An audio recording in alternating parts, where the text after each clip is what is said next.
Right, this video is to demonstrate the much requested Drawbridge add-on.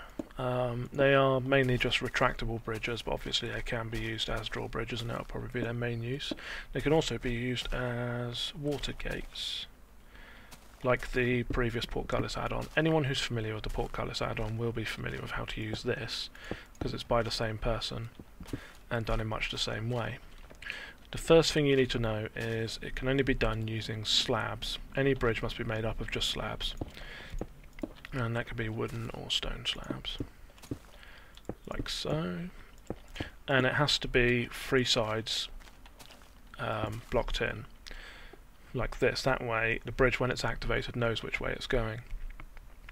Now that should be okay. You have to make sure that when it extends all the way to the other side, it's still touching the powered block. That's not going to be quite right, actually. That should be sufficient. Otherwise, if it loses contact, you won't be able to move it back without rebuilding the circuit. Now, like the portcullis add-on, the bottom square in the middle of this has to be the one that's connected.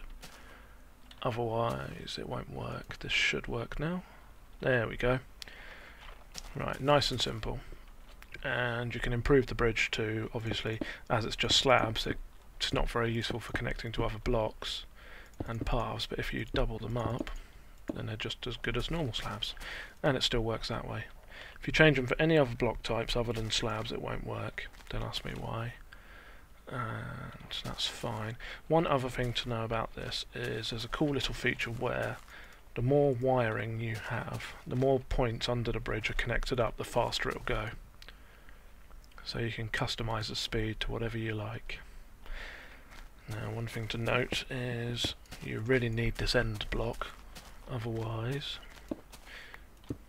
the bridge will just wander off into the distance and you have to be quick to catch it.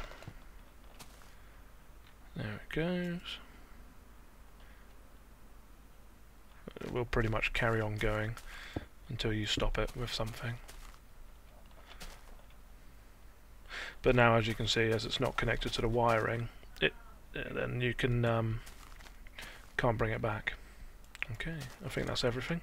Right, just a quick extra. I've built a proper test drawbridge now so that people can see it as it would be in the real world. It's a bit messy, but it works perfectly well.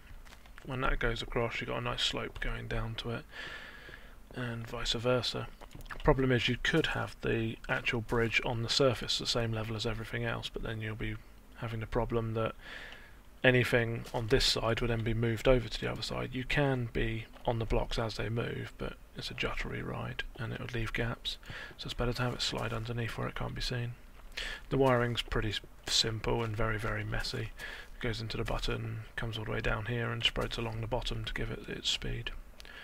And that's how it would work. I'm sure people can come up with nicer wiring and less visible boxes, especially if it's on the side of a castle or a keep.